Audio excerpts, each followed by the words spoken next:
Good afternoon, everyone. Welcome to the first joint hearing of the bonding committees this year. Hopefully there'll be many more. Am I hearing thunder, or must be my strong voice? Welcome, Senator Stump, to our committee. Glad you're here. Glad to have the Senate with us. You'll notice, those of you on the House committee know that we always start on time, but today we're on Senate time. So we're starting a little bit after the appointed hour because that's just the way it is. We do have a little business to take care of, House business, and that would be approval of the minutes. Representative, would you like to make a motion? Representative Albright. Thank you. All those in favor signify by saying aye. Aye. Minutes are approved. Today we are focused solely on the Lewis and Clark Water Project. As all of you, I think, know, this was a hot topic of conversation right near the end of session last year, and resulted in a cash input from the state into this project. There were some last-minute negotiations that resulted in various proposals being incorporated, and we would like to get a better understanding of that. Members, as we go through the presentation today, feel free to ask questions. Senators, please channel your questions through Senate staff, and House members through our House staff. And please keep your questions kind of restricted to the topic on the table at the moment. We have a lot of ground to cover and would like to kind of stay on task. So feel free to ask questions. We will interrupt the speakers as we go, but try to keep it with confined to the topic that's in front of us at the time. I've met with the presenters and they have a lot of ground to cover. I believe they're going to cover all the topics that we're most interested in. With that, I would call Jeff Freeman from the PFA forward.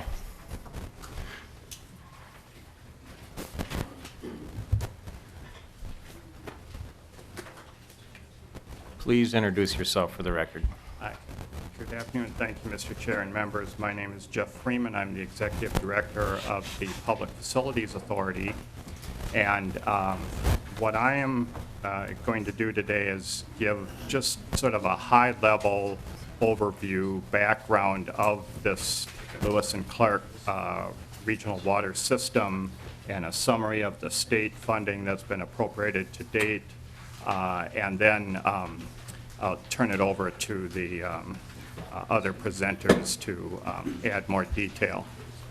So in your packets, I believe you have just a one-page summary of that I'll be speaking from. This is something that we put together from the PFA. This is our understanding and of the basic details.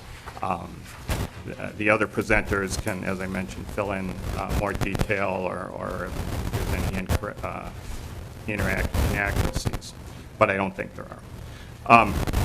So the Lewis and Clark Regional Water System was authorized by Congress in 2000 to address water quantity and quality problems in areas of South Dakota, Iowa, and southwestern Minnesota by bringing water from aquifers near the Missouri River through a system of pipelines, treatment plants, reservoirs to serve users in that area. The Lewis and Clark Regional Water System is owned and governed by a board representing 15 cities and 5 rural water systems in those 3 states. The 4 Minnesota members are the cities of Laverne, Worthington, also the Rock County Rural Water System, and the Lincoln Pipestone Rural Water System. Those 4 entities have formed a joint powers board, the Lewis and Clark Joint Powers Board, which is the 4 Minnesota members. The original funding plan called for 80% federal funding of the entire system, 80% federal funding, 10% from the 3 states, and 10% from the local members. The non-federal share has now been fully paid by the 3 states and the 20 local members. Federal appropriations started, I believe, in 2004. There were significant amounts appropriated each year through about 2010, And then at that point, those appropriations slowed to a trickle, if you will. There have been federal money appropriated through the Bureau of Reclamation, but it's a very small amount when it gets divided up by the Bureau among all the different projects in the country. Approximately 65% of the total system has been built to date, is my understanding, but none of that really in Minnesota to this point. The state funding started in 2005. The 2005 bonding bill provided $2 million with a 1-to-1 match requirement. The following year, in 2006, there was another appropriation of almost $3.3 million from bonding. After those appropriations were made, it was realized that because of the structure and the purpose for this funding and the structure of the regional water system, the funding source and the language really didn't work.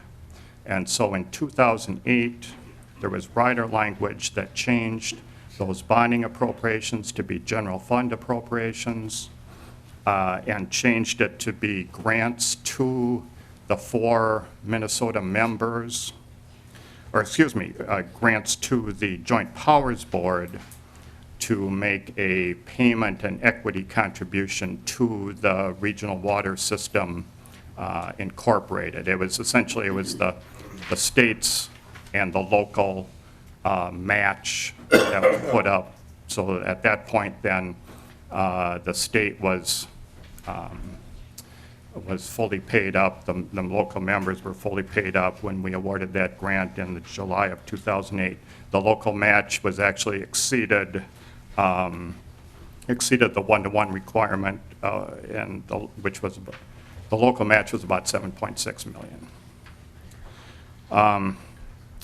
In 2014, then, just last year, because the federal funds were no longer sufficient to fund any significant construction on the system in Minnesota, the legislature approved an appropriation of $22 million from the capital projects cash bill. As if you recall, last session there was a bonding bill and then there was a cash bill for capital projects.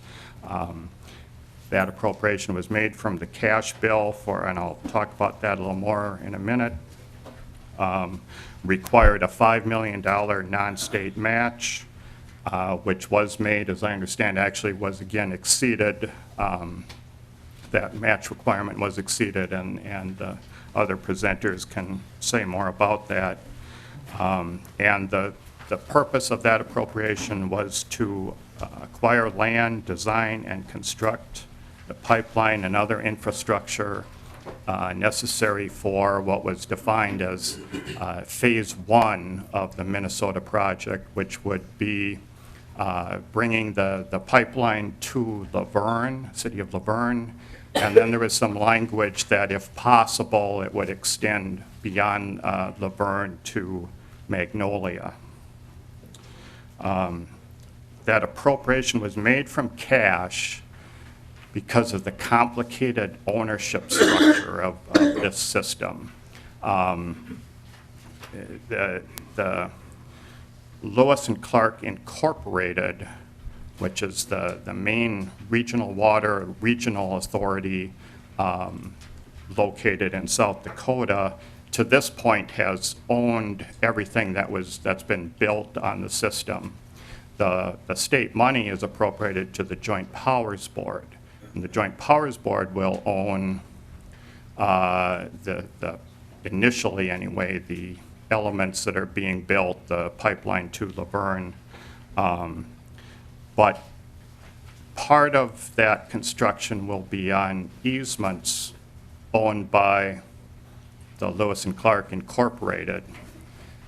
And the Joint Powers Board is contracting with the Lewis and Clark Incorporated to actually do the construction work. That's what their purpose is. There's also was contemplated, has been discussed through last session, and I'm sure again today, the possibility that federal funds will be appropriated at some point in the future toward this project, and then there could be perhaps some repayment back to the state for these funds that have been granted. That repayment would take place through a transaction that would essentially be the Lewis and Clark Regional Water System Incorporated purchasing segments of the pipeline that had been built to Laverne back again, and then they would pay for it. The Joint Powers Board would then have those funds, pay them back to the state if that were to occur. And I guess nobody knows for sure what the future of federal funding will be for this, but that's another complication. And so the ownership structure, the possible repayment structure, all of those things necessitated that the appropriation last session be made from cash instead of bonding. The PFA awarded the grant to the Joint Powers Board in December of 2014, just a couple of months ago. That construction or the work under those contracts is now underway in terms of, I think the pipe has been ordered. The main work won't really begin until this spring on building that pipeline, but the main contracts have been awarded, and it's getting started. In addition, so this was the phase 1. Phase 2 and phase 3, ultimately this pipeline will extend all the way to Worthington. The last year, in a desire to kind of have a funding mechanism that would fully fund all of that work, there was some language in the 2014 tax bill that set up a mechanism by which the local governments, the counties, I think, would issue local bonds to do the construction work of phases 2 and 3. And then there would be annual state appropriations to those entities to help pay the debt service on those bonds. And through a formula. And I think, and I'm not familiar with the details of that, my understanding is that language has some difficulty or doesn't work very well, and the other presenters can talk about that. With that, that's my presentation. I'd be happy to take any questions.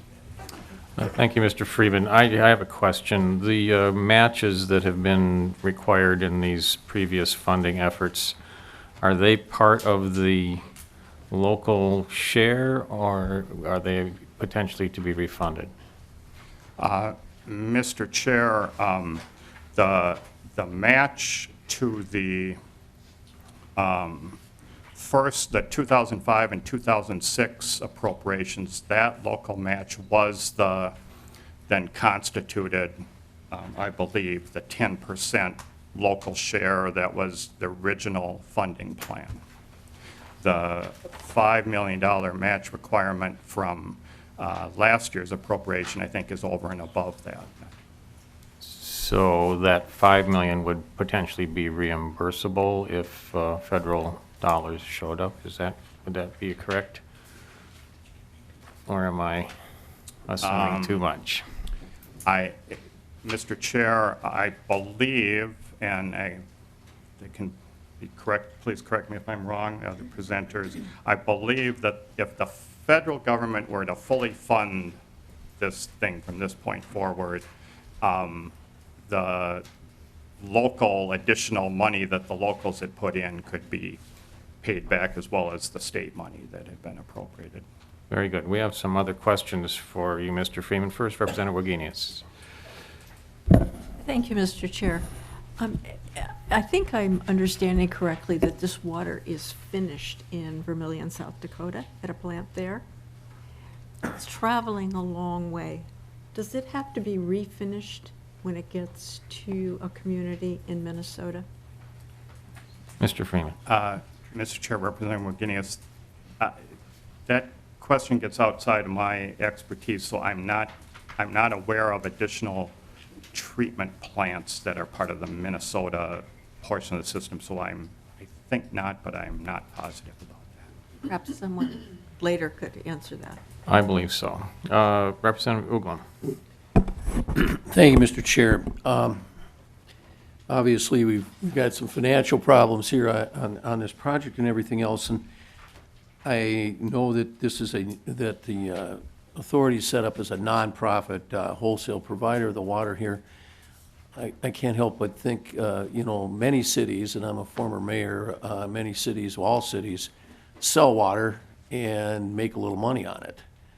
Has there been any thought to selling water more like cities do, where there is some profit and putting that money back into the system? Mr. Freeman.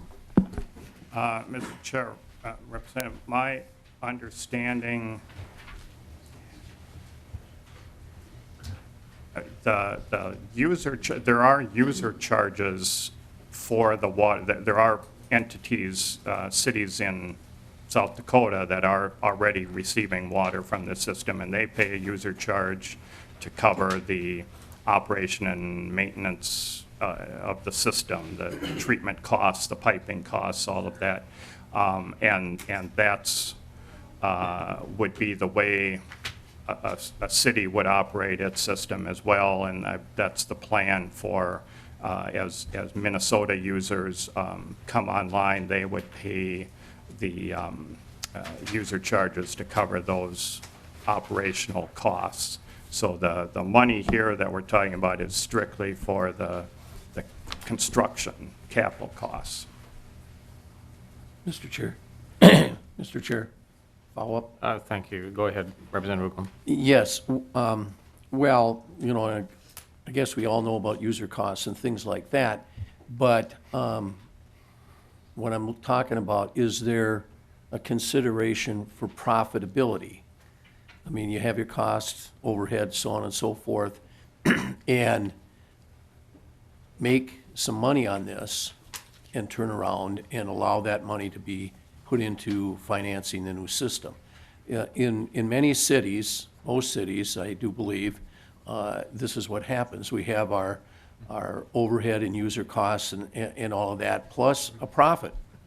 And at the end of the year, at least in the city of Champlin, we made money on water, and we'd sell a little water to some of our other surrounding cities, and maybe we'd build a new park and things like that. So, I mean, you've got a money problem.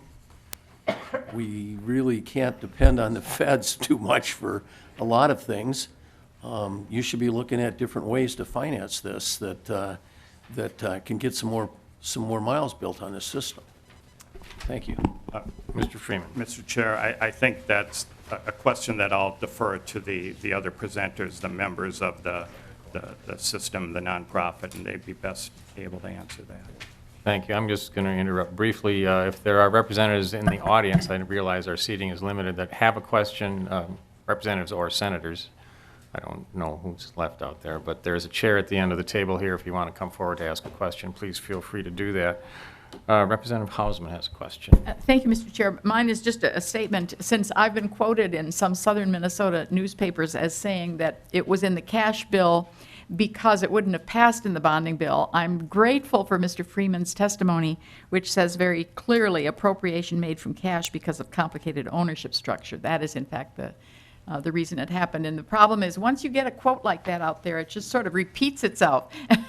And so now I've seen it a couple places. So I'm glad to get the correction officially on the record.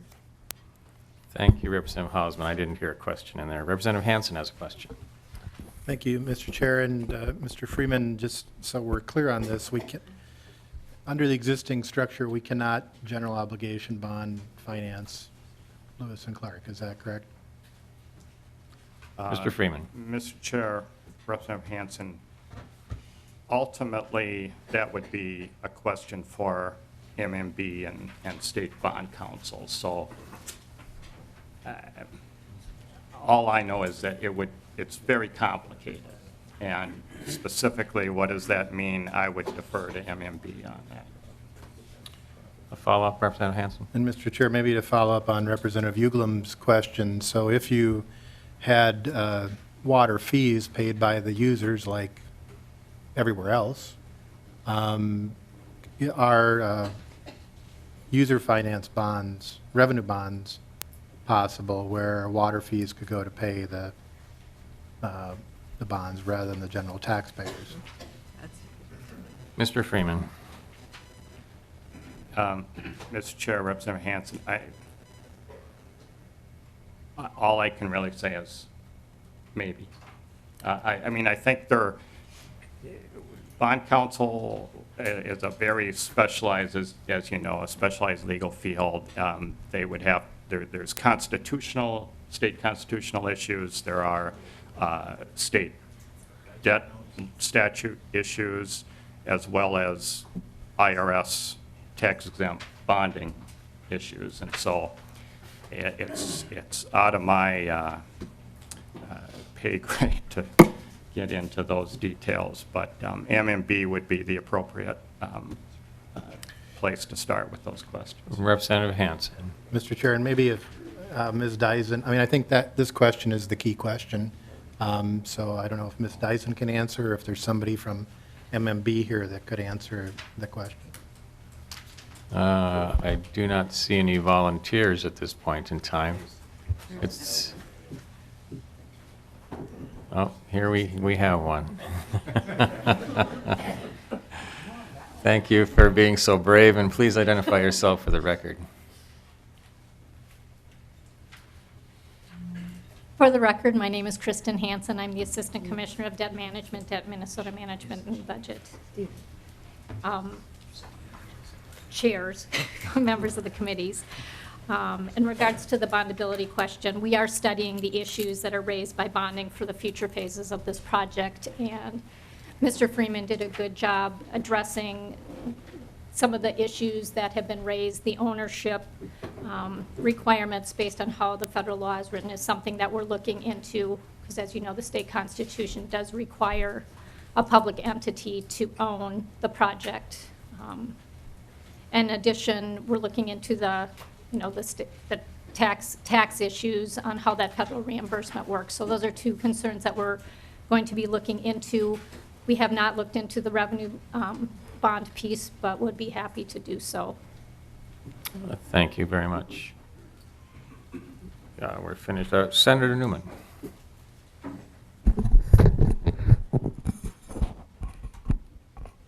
Thank you, Mr. Chairman. Mr. Freeman, I had a while back looked at the original federal bill that appropriated the 80% in the original funding plan. And it stated a sum certain in that bill that was to be appropriated. I don't remember the exact number, but it said, as I recall, that the money was to be appropriated until paid. Can you tell us what sum of the original 80% funding plan has been paid by the federal government, and how much remains unpaid under that original plan? Mr. Freeman. Mr. Chair, Senator, I don't have those numbers, but I know the group behind me from the regional water system has exactly what those amounts are, so I would defer to them. We'll get to that, Senator, I believe. Representative Dean has a question.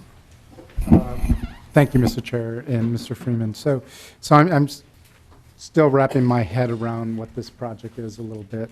And I'm looking at what the original allocation was for the project of $573 million as outlined in these documents. And I know that, you know, us as a state and the locals are each doing the 10% match. And I guess my question I'm getting to is, last year we appropriated $22 million, which to me seems to probably exceed what our 10% match would be on this project.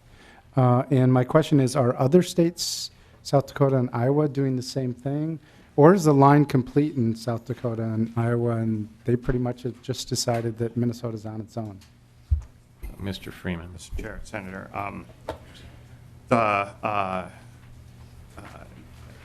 I believe Iowa is a similar situation to Minnesota. Very little, if any, work has been completed in Iowa because the source of water is in South Dakota. That's kind of where the construction started, and then, as was noted, that the main treatment plant is located near Sioux Falls. So that's where the majority of the work has been. I think Iowa is similar situation to Minnesota right now. Thank you, Mr. Freeman. I believe the next presenters have much more information on that particular topic, and we'll get to that as we move along. Representative Runbeck. Thank you, Mr. Chair. I note there's $200 million left to go in funding the project. And will that be borne in a pro rata share amongst all 3 states? I mean, is there a portion that is ours of that? Mr. Freeman. Mr. Chair, Senator, the number that I recall from last session, the full build-out of the Minnesota portion was, I believe, around $60 million. Those costs may have changed a little bit since then, and the other presenters can talk about that. But so the $22 million appropriated is approximately 1/3 of the Minnesota construction costs. Thank you, Mr. Freeman. I believe we're finished with you for now, so stay close. We may need you later. I'd like to call our other presenters forward to the testifiers table at this point in time.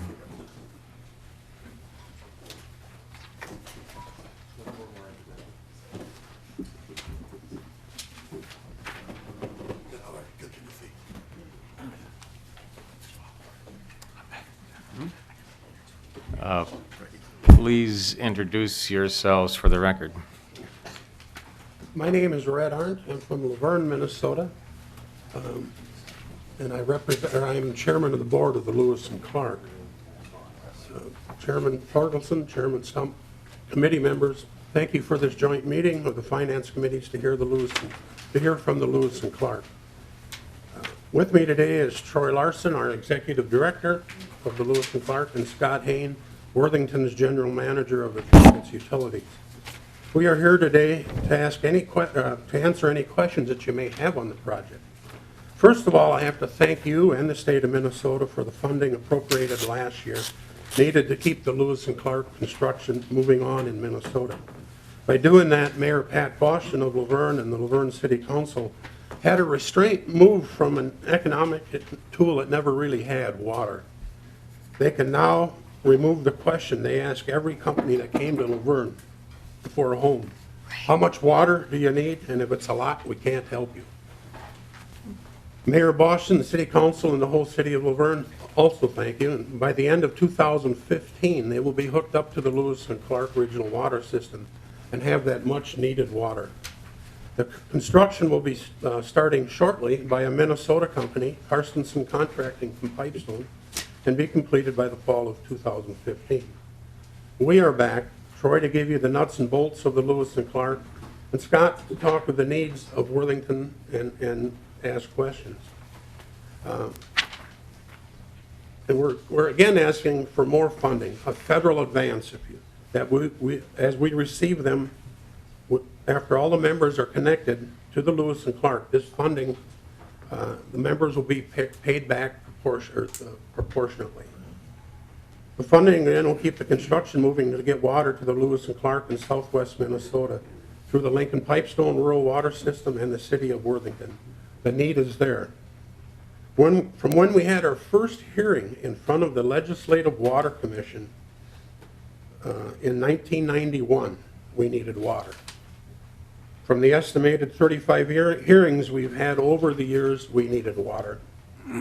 From when the state appropriated money to drill test wells in southwest Minnesota and found none, we needed water. From when we were authorized and signed into law in 2000, we needed water. From when we started construction in 2003, we needed water. The need for water is greater now than when we started 25 years ago. At present funding levels from the federal government, it will be many years before Worthington or Lincoln Pipestone Rural Water receives any water. They cannot wait any longer. We need to get this done. I know you can say it's not our problem, it's the feds, and I somewhat agree with you. But we are citizens of the state of Minnesota, and you are our elected government. There to help its citizens through hard times. So it's kind of a whole state problem. We're not asking for a park, a trail, a building, but needed infrastructure and water essential for life and growth. So I am asking you that you consider helping the Lewis and Clark again with funding that would move the water project to Lincoln Pipestone Rural Water and to Worthington. This is a much-needed project that has been for 25 years, and it needs to find a way to be completed for the Minnesota citizens in southwest Minnesota. And I thank you for your time. Thank you. The next testifier, I want to go ahead and identify yourself for the record. Okay, thank you, Mr. Chairman. My name is Scott Hain. I'm the General Manager of Worthington Public Utilities, and I'm also Worthington's Director on the Lewis and Clark Board. Again, I would like to thank Chairman Torkelson for calling this hearing and recognizing the importance of this project. Very much appreciate the fact that you folks are taking this up early on in the session and that you recognize the need that we do have in southwest Minnesota. I don't want to spend a lot of time talking about the specific needs. Like Mr. Arndt said, we've been over 30 hearings over the course of the last 25 years, and I think most folks are aware of the water issues in southwest Minnesota. I am more interested in letting Mr. Larson get on with his presentation, which I think will spur a lot of questions, and I'm very anxious to answer those questions for you. Thank you. The last testifier, please identify yourself for the record. Mr. Chairman, members of the committee, my name is Troy Larson, Executive Director of the Lewis and Clark Regional Water System, and thank you for the questions you've asked thus far. I know my presentation will cover a lot of those, and by all means, we hope this is a very interactive discussion. I know you have copies in front of you, but on the screen, this is just a highlight of the project membership. As Mr. Freeman indicated, we have 20 cities and rural water systems that are members. We're a wholesale provider, so we do not provide water to homes and businesses. We're just a wholesale provider, and you heard who the Minnesota members are. I'm not going to spend a lot in the project background, other than to emphasize that the project was started in 1990. Last Thursday was our 25th anniversary of the signing of our Articles of Incorporation. You've already heard about the federal cost share. The project is owned by the members. It's not owned by the federal government. Water is drawn from a series of wells down along the banks of the Missouri River by Vermillion, South Dakota. The 4 Minnesota members have reserved a combined 4.1 million gallons a day, with the ability to secure another 2.2 million gallons a day in the future as the system is expanded. And I do want to emphasize that Lewis and Clark's impact in Minnesota goes well beyond Rock and Nobles County, because Lincoln Pipestone Rural Water and Rock County Rural Water serve a combined 21 towns as far north as Dawson. So often Lewis and Clark is thought of as just Rock and Nobles County in southwest Minnesota, and it goes far beyond that. You've heard that the Bureau of Reclamation is the federal agency that provides oversight. Don't know if you're aware of this, but the Bureau of Reclamation only operates in the 17 most western states, with South Dakota and North Dakota being the eastern edge of this. So this is the very first Bureau of Reclamation project in Minnesota or Iowa. And this shows Lincoln Pipestone Rural Water service territory and how far north it goes, just again emphasizing that the impact of Lewis and Clark goes well beyond just Rock and Nobles County. In terms of operations, just quickly, the treatment plant near Vermillion started up in July of 2012. We're delivering water currently to 11 of our 20 members. 10 of those are in South Dakota, and 1, Rock Rapids, is in Iowa. We are delivering an average of 9.8 million gallons a day, which is a 24% increase from 2013. The plant is essentially idling because the plant has the capacity to deliver 36 million gallons a day, with build out to 45 million and then future expansion to 60. That difference between 45 and 60, there's no federal funding. The only federal funding is to get the plant to 45. Then it'd be up to the members to expand the plant to 60 MGD. The water rates cover operational costs. We get no aid for that, so we do have a number of fixed expenses, so the connected members are paying more for the water now than they would be once all 20 members are connected. In terms of construction, you heard Mr. Freeman indicate the project is 65% complete. We are 6 years behind schedule. Rock County and Laverne will begin receiving water in 2015. At that time, it'll be 13 of 20 members, and I'll talk more about that, but that's thanks to the funding provided last session. But due to the lack of federal funding, there was no construction contracts awarded in FY13. Easement acquisition and engineering were also halted, so we are really at a stop with the project. The three states and 20 members have prepaid 100% of their share of the project. That's a combined $154 million. Unfortunately, the prepaid funds have all been used, so all that's left is the federal funding. So the schedule to complete this project is entirely dependent upon federal funding. And the delay has forced the Minnesota members to spend an additional $10.3 million. That's on top of the combined $9.1 million that the members spent for Lewis and Clark to begin with. So essentially, the members have had to double their costs, and that just bought time. This $10.3 million didn't replace the need for Lewis and Clark, just bought them time in terms of additional infrastructure improvements. Excuse me, Mr. Yes. Larson, what was that 10.3 spent on? That is additional infrastructure by the members to buy time. For example, Lincoln Pipestone Rural Water built a connection to Osceola Rural Water in Iowa. Laverne put in some additional filters. These were unexpected expenses that would not have had to been incurred had Lewis and Clark been there. So this is money the cities and rural water systems did not expect to spend, but had to because they saw that Lewis and Clark was quite a ways off. But just to clarify, that money was not spent on the Lewis and Clark project. This was spent on equipment just to keep them in business until Lewis and Clark gets there. Correct, Mr. Chairman. Thank you. But it really added insult to injury that the members combined paid $9.1 million, and then because of the delays with federal funding, had to spend another $10.3 because of those delays. So it really was unfortunate. But just it shows that the members have certainly put additional skin in the game. This is what we call the progress map. This is a service area the size of Connecticut, to put it into perspective. The blue lines, the solid blue lines, are where the system is operational. You can see in Iowa, we built a section of pipeline where we're buying water from Sioux Center and reselling it to Hull. So all the blue is, solid blue is operational. Thanks to the state of Minnesota funding last session, that line in green from the Iowa-Minnesota border up to Laverne, that is under construction. As Mr. Freeman indicated, the contract has been awarded and construction will start in earnest this spring. And then later this year, we expect to award the contract between Laverne and Magnolia. So we hope soon that line will extend green all the way to Magnolia. And then you can see there's a yellow line in South Dakota where it's shovel ready. The project is just ready for federal funding. And then there's a small line in southeast Sioux Falls that's also yellow, that's shovel ready.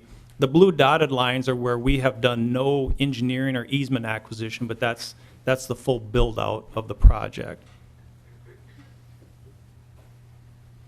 In terms of our funding, the overall price tag to date is $573 million. We've spent $370 million so far.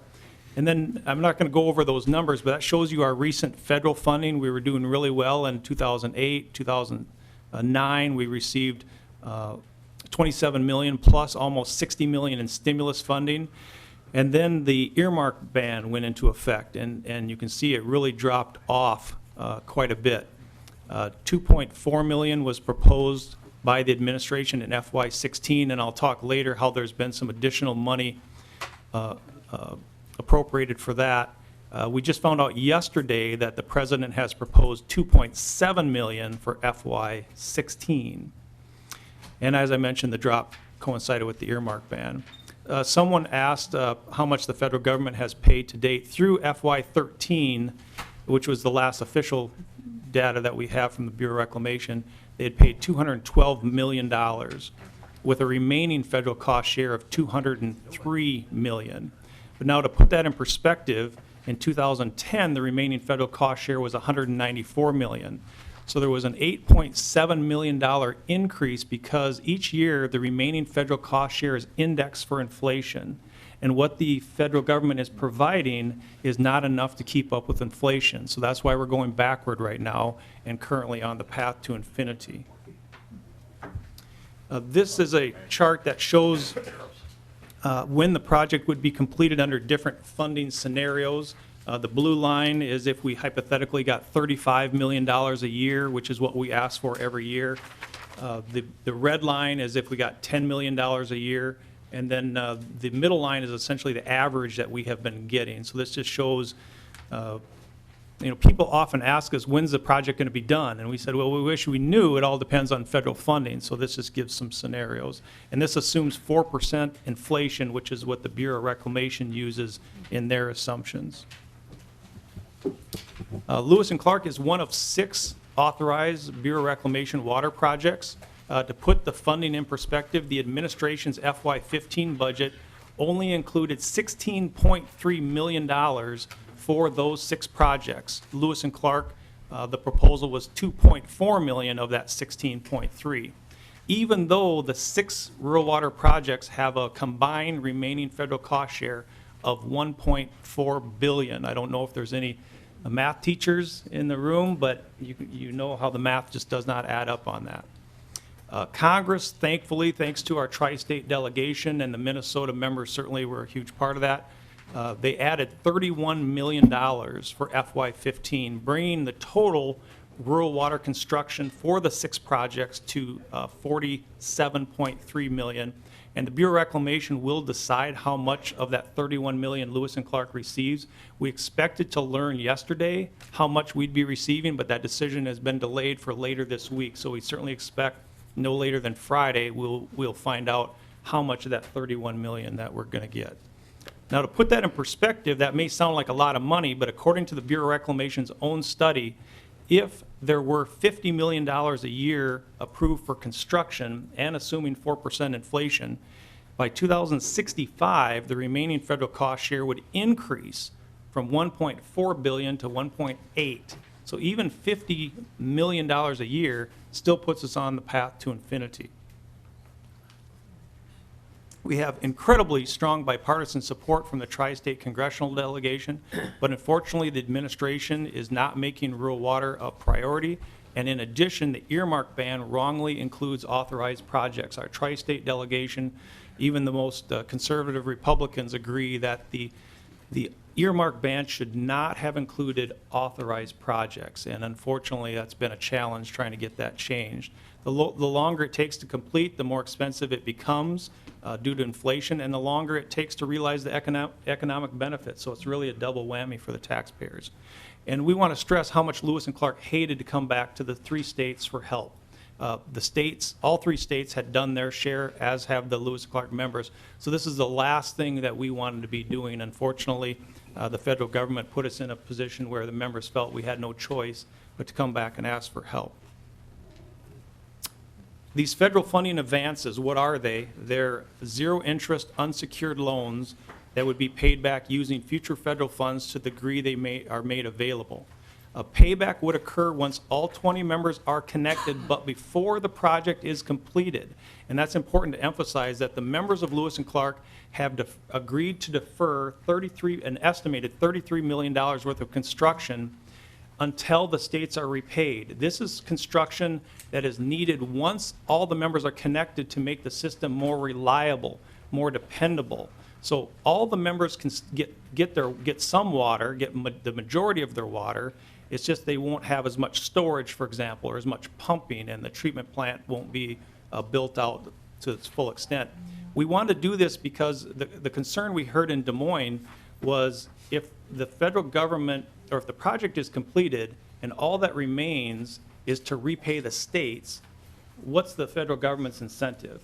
And so we heard that loud and clear, and that's why the commitment's been made by the members to defer that estimated $33 million worth of construction until after the states have been paid.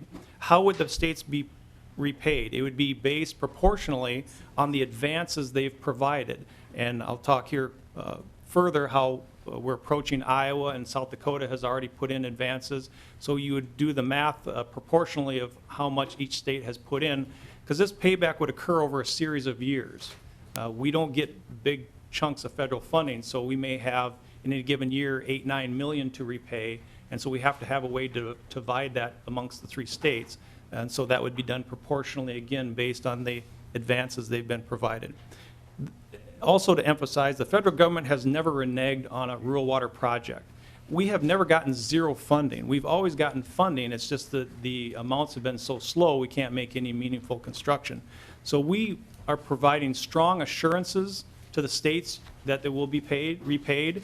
We can't tell you the timeline, though, and we can't use the G word. We can't provide you a guarantee because we don't control the federal funding. But we have every belief and strong assurance that the states will be repaid. In South Dakota, last year, they approved a $1 million federal funding advance. That may not sound like a lot, but we didn't ask for anything. We had a hearing to talk about our needs for this session, and some legislators felt the need to get a funding stream started, and so $1 million was approved that we're using for engineering and easement acquisition on 2 segments of a service line. This year, in the governor's omnibus water bill, there's $7.7 million, which will allow us to wheel water to Madison. Madison, South Dakota is the last community in South Dakota that needs to be connected. And essentially, we would build the south end of the service line and the north end, and in the middle 3 sections would not be built right now. That would be in the future with federal funding. Instead, we would use 2 neighboring rural water systems in what I call the bucket brigade. We would sell water to one water system, they would sell to another water system, and they would sell to the city of Madison. So it's a way to address Madison's water needs for the next 20 years, and then we would simply wait for federal funding to arrive to build those middle 3 segments. The omnibus water bill has been described as the closest thing to a sure thing in the legislature. There's only been a handful of votes against the omnibus water bill in the last several years, so we feel extremely confident that this $7.7 million will be approved. In return, we've made the commitment to the state of Minnesota, state of South Dakota. We would not come back to them for any more advances. Again, we would wait for federal funding to complete those middle 3 segments of the Madison service line.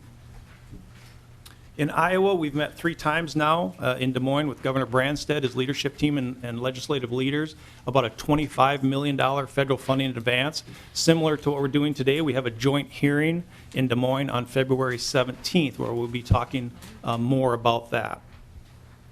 In Minnesota, we are again incredibly thankful that the state approved $22 million. Our local legislators were true champions of the project, as were many of the legislative leaders, as well as Governor Dayton, so we can't thank all of them enough. Mr. Freeman indicated that we were required to apply a $5 million non-state cost share. It actually, the total is 8.3 because we originally had been allocated from the president 3.2 million, and then Congress approved some additional funding, much like they did this year, and we knew we were getting an additional $5.1 million. And so we had already obligated $3.2 million to that Minnesota line. So that's why the legislation last year read $5 million. The $5.1 million was rounded down to 5 because we had already committed over $3 million to the Minnesota line. So in reality, the non-state cost share was $8.3 million, but that's why the $5 million number appeared. There was no need to put in 8.3 because we had already allocated or obligated 3.2 million. We still need an estimated $48 million to connect Lincoln Pipestone and Worthington. One quick note about that number is our engineers use last year's inflation indexing for this year because the state has not yet, or at least as of last week, had not yet released its inflation indexing number for this past, for 2014. So that 48 could go up or down a little once we get the state's updated inflation numbers. So we would greatly appreciate consideration of another advance to keep construction moving forward in Minnesota. This is a breakdown of the costs involved. This is my last slide. The yellow shows where we expect to get with the 22 million that was provided. Our engineers estimate we're going to be a little short of getting all the way to the Rock County connection at Magnolia. And we've been asked, yes, it would be great to get all the way to Worthington, and that's what we're asking for, but if you were to divide this into segments, how would you divide it? From Magnolia to the Lincoln Pipestone connection, we've called Group 1, and that's about 25 million, and then Group 2 takes it from the Lincoln Pipestone connection to Worthington, and that's 22 million. We've indexed these to the midpoint of construction, which is what the state officials have asked us to do. It includes no funding for what we call the Sibley service line. You'll see Sibley, Iowa is served off the Minnesota line, but that's obviously not part of any of these discussions. Mr. Chairman. Well, thank you very much. Just a quick question from the chair. That Sibley, Iowa line is just, if it's not part of the project, where did it come from?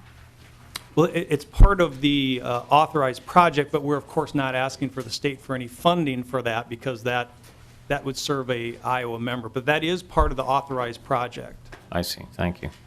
Representative Wagenius has a question. Oh, thank you. At the beginning, you talked about your water being drawn from a series of wells along the Missouri River. Tell us about how the rate of replenishing of those wells and the rate of replenishment as you fully do this project. Mr. Chairman? Mr. Larson. I'm not an engineer, but I know that they use a term called cone of influence in determining when you have a well, will it impact irrigation nearby, other areas.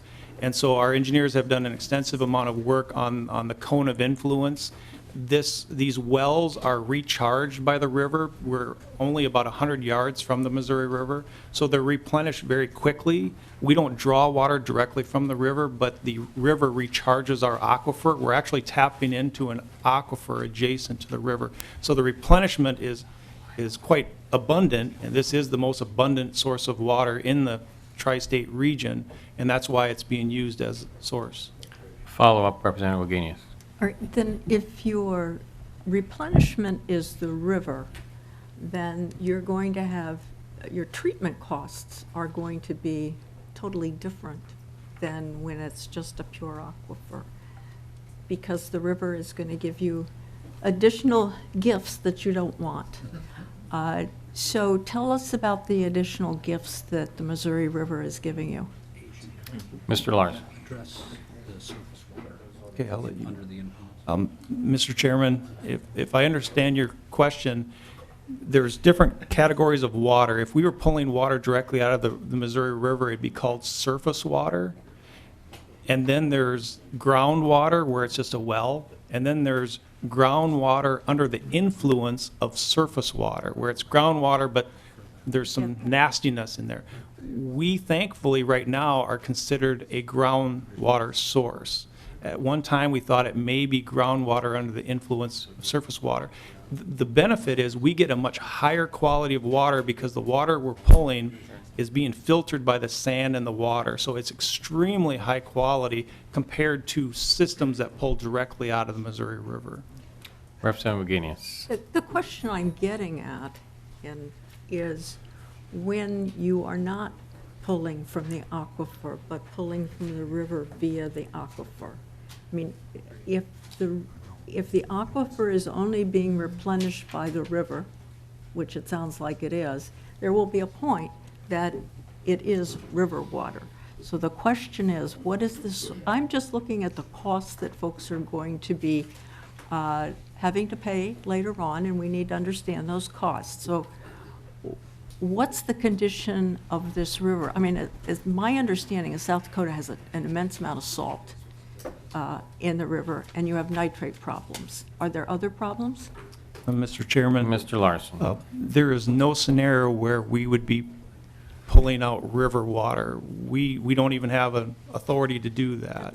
And even if we did, none of the O&M is being covered by state money or federal money. If hypothetically our chemical costs were increased due to the concerns you raised, that's strictly the cost of the members to pay those chemical costs.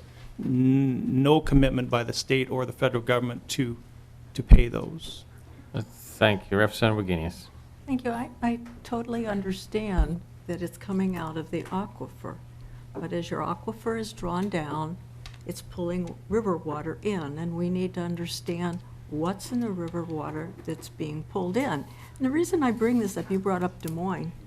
Des Moines is now suing some of its counties because they think they need a $100 million new treatment system. And so we need to understand what our communities will be paying later on. And that's why I asked about the question, which we haven't heard the answer to yet. Will this water need to be finished again when it gets to Laverne or another community? But we're not getting the answer to the question I want. What's the condition of the Missouri that is Mr. going to Larson. be feeding these aquifers? Mr. Chairman, I'll defer to Mr. Mr. Chairman, Thank you. I'll make an attempt to answer. Thank you, that. Mr. Arndt. The water that is being recharged to the well is coming through all of the sand and gravel that's in there, so it's being somewhat filtered. Somewhat. Our treatment plant itself, even though we're not under the influence of surface water, is a lime softening plant, which is the same type of treatment that they use for surface water. So we, in anticipation of maybe being under the influence of that, we built this treatment plant. As the water is treated, it comes out very soft, very clean. And it's moved, there is chlorine added, and along the way at some different pumping stations, there is a little bit of chlorine added. So when it gets to Laverne right now, the only thing we have to do is take it into our reservoirs and mix it with our water, because the compatibility will be there. I'm still uncomfortable with the original source, that we don't understand enough about the source water and how long it will be there. If we've got, I mean, we've run into drought problems in Minnesota, and I can't imagine that drought stops at the border, and losing water in our aquifers, rising costs because of contamination. So Thank you, we're Mr. just Larson. not understanding it. Mr.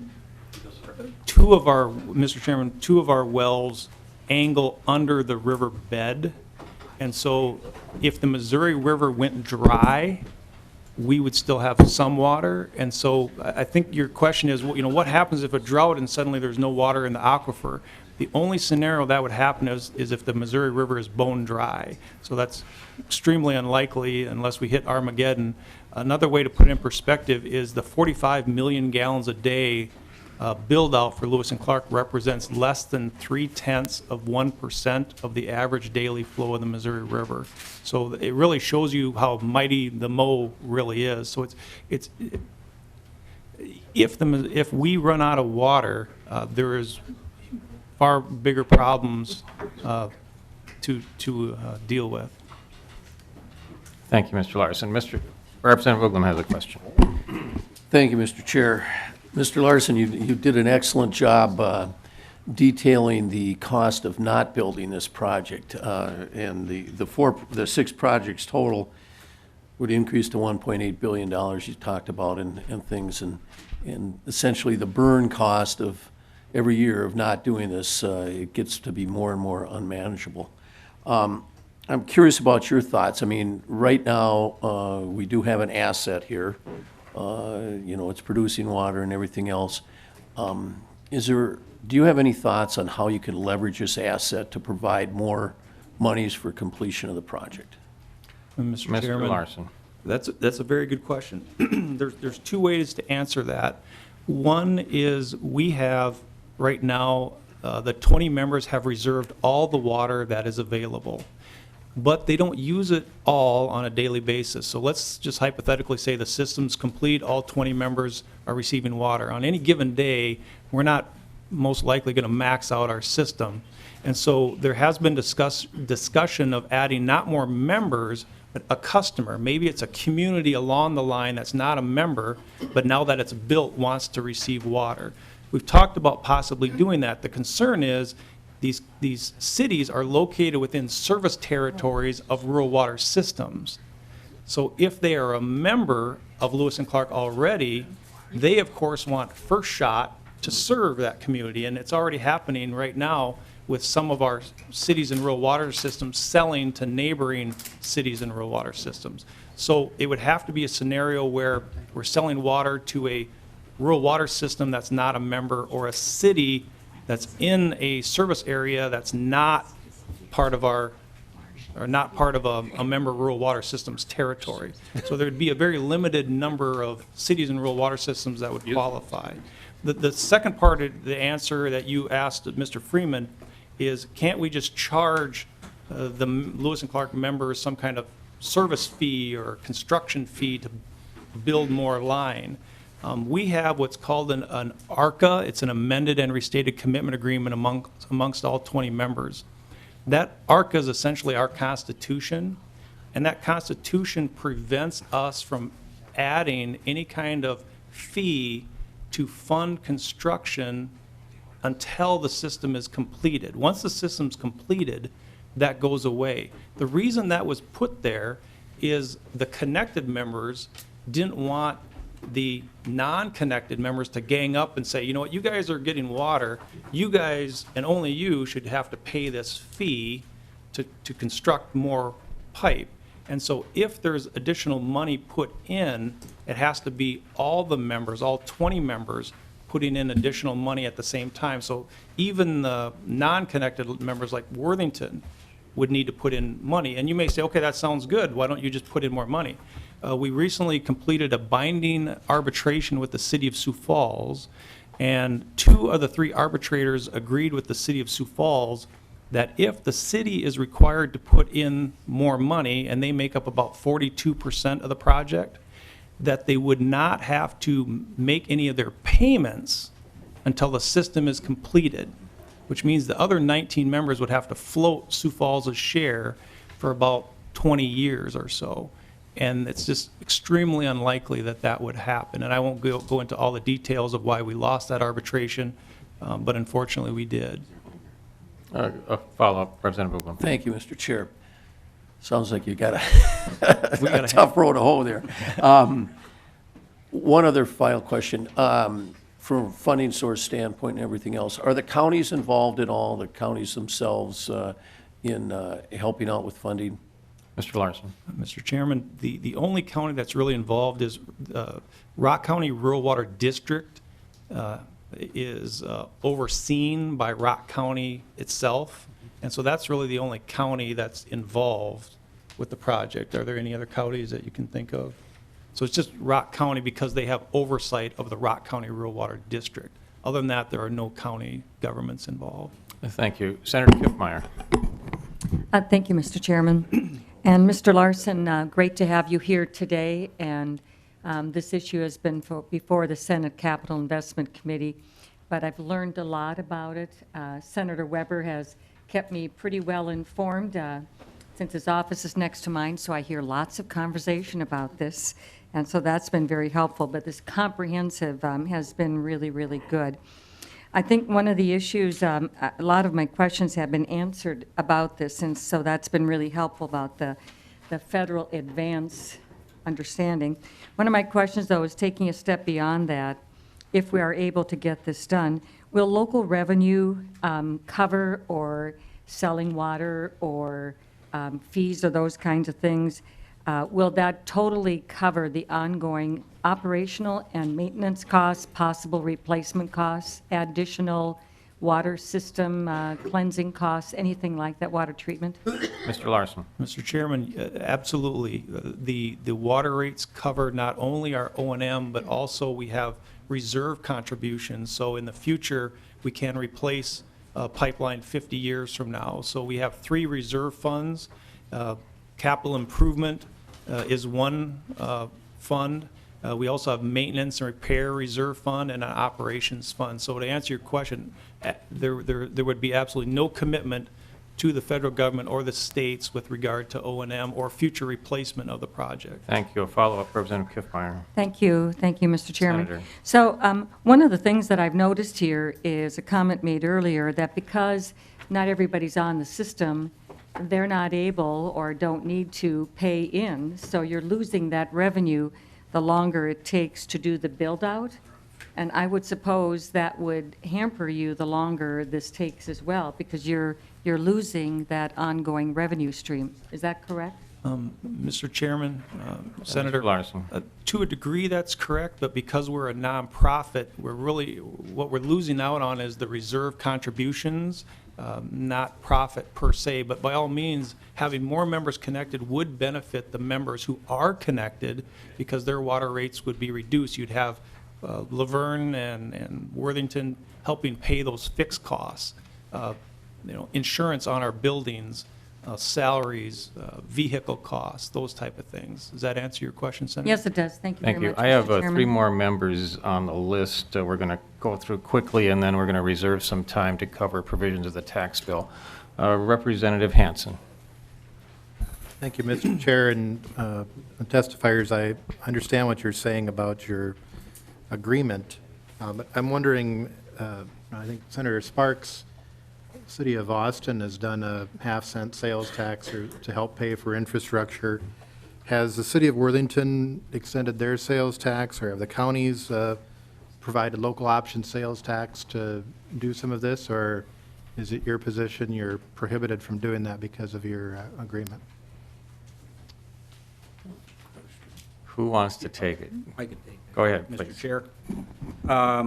In answer to that, what Worthington has done with that tax bill provision is they have preserved that opportunity. Worthington is the only one of the 4 entities that currently has a local option sales tax, and the tax bill provision allowed them the opportunity to extend that. They have taken the steps necessary to preserve that opportunity. At this point in time, we're not doing, or they haven't gone any further than that. As far as the counties, I'm not 100% sure. Mr. Chair. Representative Hansen. So that means it's still on their agenda, but they haven't voted to do it? The cities haven't voted to Mr. extend Hain. Mr. Chair, I believe that what was required was that the entities had to acknowledge that, that provision in the law. I know that the City of Worthington has done that, and that provides them, or preserves that opportunity for them to do that. At this point in time, no decision has been made as to whether or not they would extend that. But if I could, on top of that, as part of the sales tax provision, that the local option sales tax mechanism that was included in the tax provision kind of puts the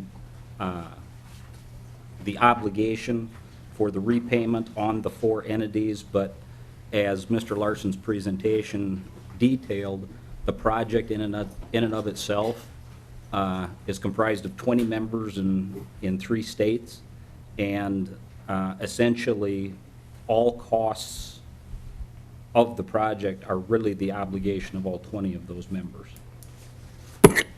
Representative Hansen, quickly. Mr. Chair, and I think the questions, at least where I'm coming from, is you're asking if we go forward with either cash again or some type of financing that's paid by the general taxpayers of Minnesota.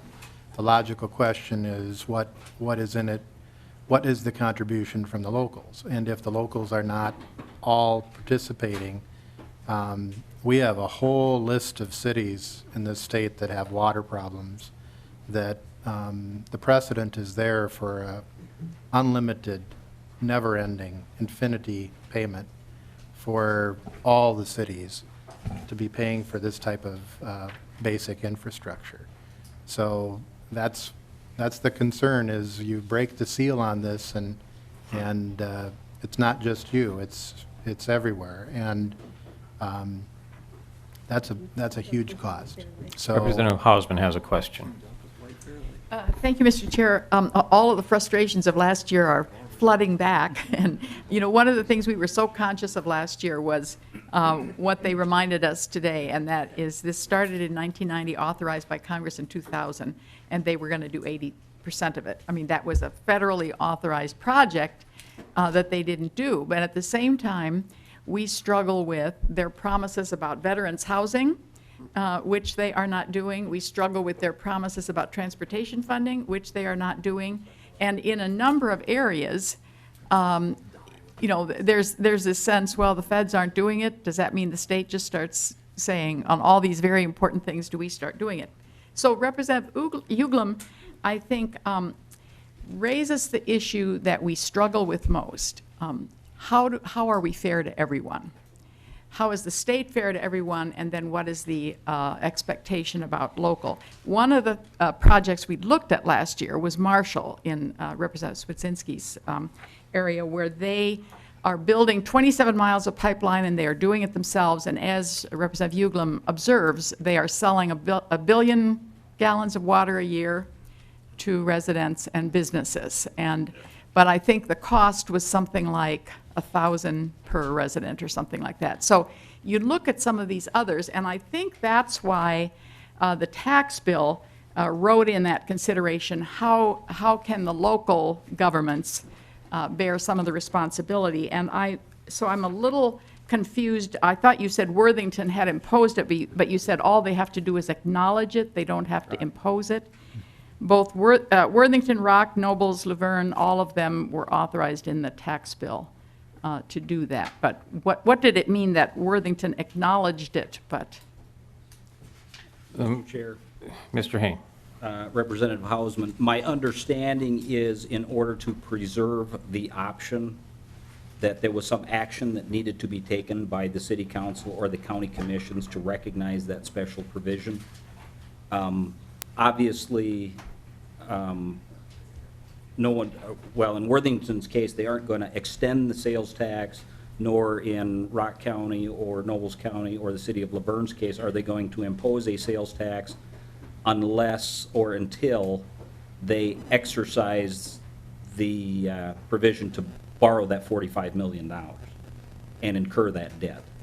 So I guess the answer to my question, or the answer to the question was, I know that the Worthington City Council took the steps necessary in recognizing that provision so they could, at some point, exercise that provision and extend the sales tax. I cannot speak to whether or not the counties of Nobles, Rock, or the city of Laverne did that. Thank you, Mr. Hain. Senator Scalzi, a quick question, and then we're going to move on to the bridge to the tax bill. Thank you, Mr. Chair, and thank you for the presentation. I have visited the area and have heard the presentation on past capital investment tours, so I'm happy to hear this further information. One question I did ask when I was there was, what is the health of the aquifer? And I was told that it was going to last forever. And I represent cities close to White Bear Lake, and there may be a request for funding this year related to their problems in White Bear Lake, where the preliminary information shows that, in fact, the lake may be drawn down into the aquifer, and the aquifer is being drawn down further. So I'm just kind of curious, because aquifers don't last forever, they're not healthy forever. So I'm wondering if you have constructed measurement wells, or if there is some tool that you're using to let you know if you're drawing down the aquifer to where it won't provide the water that you think that it will. Mr. Larson, a quick answer. Mr. Chairman, we track that in terms of each of the wells has a pump, and how much water is being pumped. And when we see a drop off, then there's usually a mechanical issue. You pull it out, and we just had that recently where we had to fix a pump because the water production really dropped. If we hypothetically pulled one out and it's not a mechanical issue, you'd be able to tell that there's an aquifer problem. Yes, we do have monitored wells, but I want to emphasize how close this aquifer is to the river. I've got a bad rotator cuff, but back in my day, I played a lot of baseball. I could throw from our well and make it into the river. That's how close it is. And so you can imagine that that aquifer is being recharged at a tremendous rate. And so I think most of us think of an aquifer that's, you know, next to a lake or something like that. This is the Missouri River. And again, it's the most plentiful source of water we have in the region. If this goes dry, if that aquifer hypothetically goes dry, again, we have wells under the river bank. I just don't know how we'd ever run out of water unless the Missouri River goes dry. I hope that addresses your question. But we do have monitoring wells, so yes, we do monitor it. It's Thank mainly you for that short answer. The cone of influence. Thank you, gentlemen. We're running out of time, and I want to allow some time for Senator Stumpf to cover some ground he wants to cover in the tax bill, so I'm dismissing you from the table, gentlemen. Thank you for your presentation today. Senator Stumpf. Thank you, Mr. Chairman. And what I'd like to do is to invite up our fiscal analyst, Shelby McQuaid, and Nora Pollock, our Senate counsel, and Steve Peterson from the Tax Committee, if they would join us up here. The provisions that were in the tax bill last year were provisions that were trying to address the complete picture of funding the project. And it wasn't that,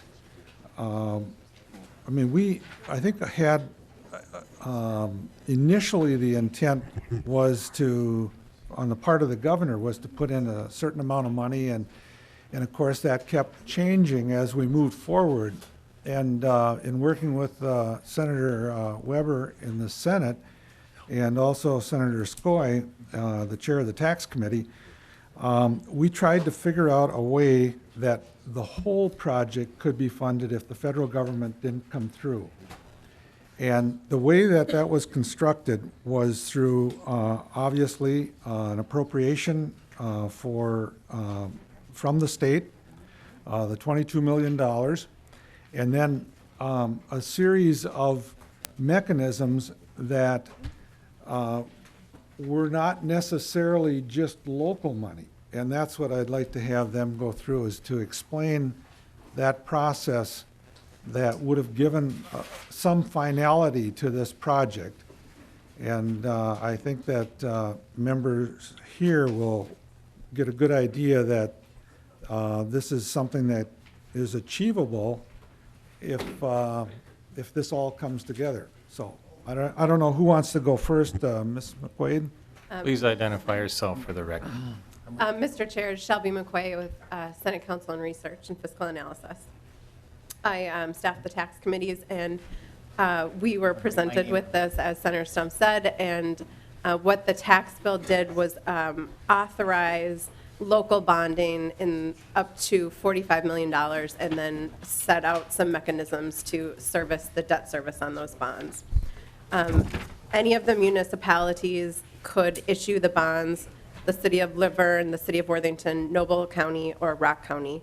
And then the debt service aid to service those bonds was calculated based on the debt service minus some local effort, and then also minus 50% of any federal money coming in. The local effort was defined, or the proxy for the local effort was spread on net tax capacity, which is the tax capacity of the entire area, including ag land. And that amount was 1.5% of all that net tax capacity. And so beginning in fiscal year 16, the total amount of the debt service aid, which was the principal and interest minus the local effort minus any federal 50% of any federal monies coming in, was 2.2 million beginning in fiscal year 16 and 17, and that is ongoing for the duration of the bond issuance. The local effort, again, was a proxy, so the locals could contribute their portion based on a property tax levy or any of other mechanisms that they had in place under current law, and then we also provided them with some authority to impose some sales taxes, and Ms. Pollock will discuss those. Please identify yourself for the record. Mr. Chair, Nora Pollock with Senate Council Research and Fiscal Analysis, and I am counsel to the Tax Committee. As Ms. McQuay was saying, the tax bill authorized three new sales taxes for the city of Luverne and Rock County and Nobles County. The city of Worthington had already imposed a local sales tax that was approved in 2006, and then I think finally imposed in 2009. And it was authorized for about 10 years, so it was scheduled to be paid off in 2019. What the tax bill did was extend that authority for the existing local sales tax. And I should have mentioned before, all of these were half-cent sales taxes. So it authorized Worthington to extend that authority for till 2039, which is the projected debt service on the bonds. Representative Hausman, in response to your question, Worthington, as I said, already does have a local sales tax. The mechanism for approving the local sales taxes in this bill is that the governing board of the county or the city would have to approve a resolution authorizing the sales taxes, and then there's a process for that being filed with the Secretary of State. Worthington, to my knowledge, has not approved this extension that was authorized in the tax bill. Luverne has just recently adopted this resolution to impose the sales tax. I don't know if it is being imposed or collected at this point. And then the kind of standard provisions in local sales taxes were that the revenues must be used to pay back the bonds pay back the debt service on the bonds issued according to whatever the local jurisdiction's share of the project was determined to be. And then the sales tax would terminate at the time that the debt service is paid off. Okay. One other final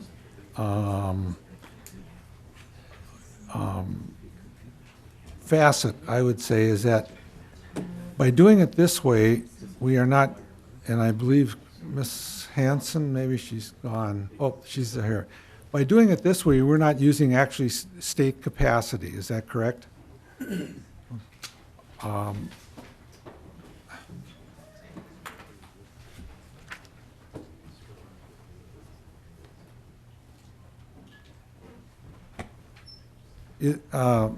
By doing it the way it was structured in the tax committee, we do not account for that as under the state capacity, bond capacity. Is that correct? Ms. Hanson, please identify yourself for the record. I'm Kristen Hansen, the Assistant Commissioner of Debt Management at Minnesota Management and Budget. Chair Stump, the answer is correct. This would not count against the state's capital investment guidelines. Okay. So I think, it seems like this was something that certainly was acceptable on both bodies bipartisanly. And I didn't really hear the board kind of look or mention much about it. So I'm thinking that, I'm hoping that it gets discussed out there, because the state is picking up a portion, and we don't know exactly what portion, or is it half roughly, or more than that? Mr. Chair and Senator Stump, I think that the net tax capacity at 1.5% of net tax capacity at the time, and I don't think the calculations or any of the information has been updated, because this is also what was in the November forecast, was approximately a third of the debt service payment. So the local effort was a third. All right, thank you. Thank And you, I Senator. guess I'll just clarify, the third of the debt service payment and not the entire project, so. Thank you. I think we should probably bring our other testifiers back to the table at this point to clarify their perspective on these tax provisions. Mr. Larson, Mr. Arndt, and Mr. Hain, if you would please return.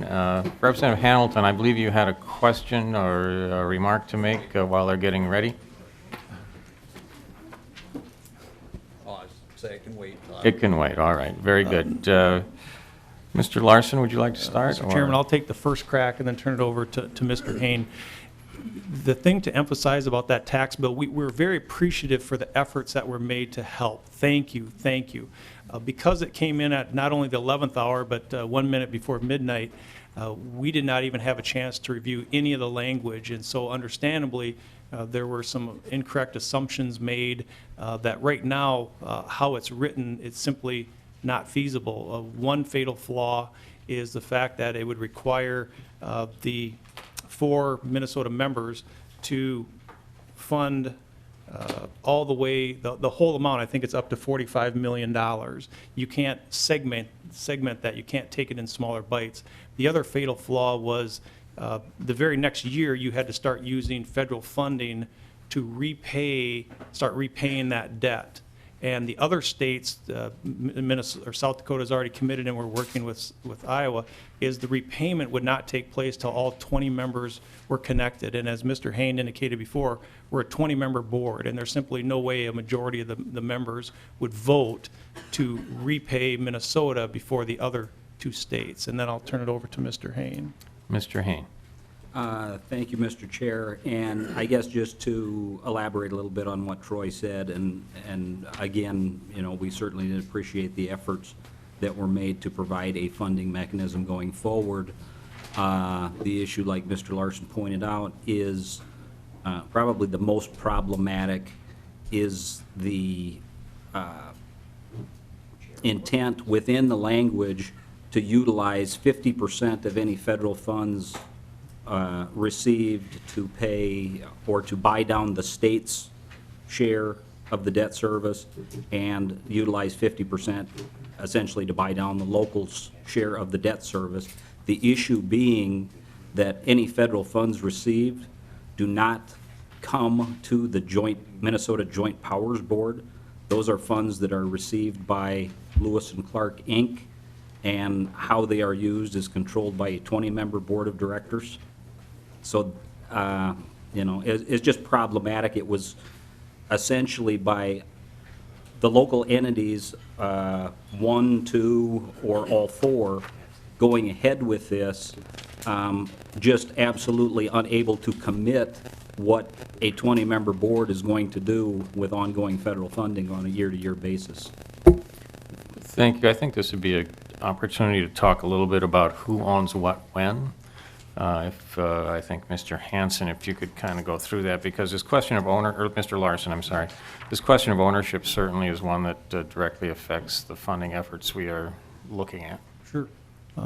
Mr. Chairman, how it was set up with the $22 million that was approved last year is the infrastructure is owned by the Minnesota Joint Powers Board, essentially these 4 Minnesota members.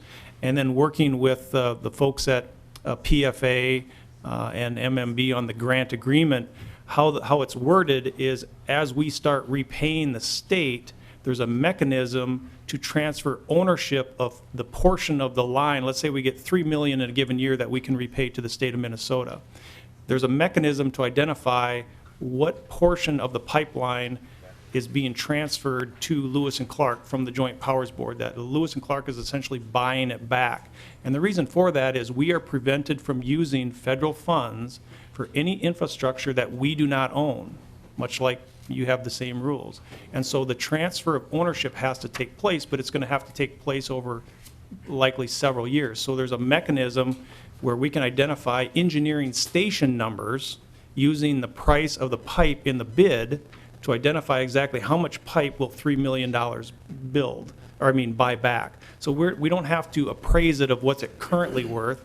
The agreement is whatever the bid price was for per foot price on the pipe is what we'll use to buy it back.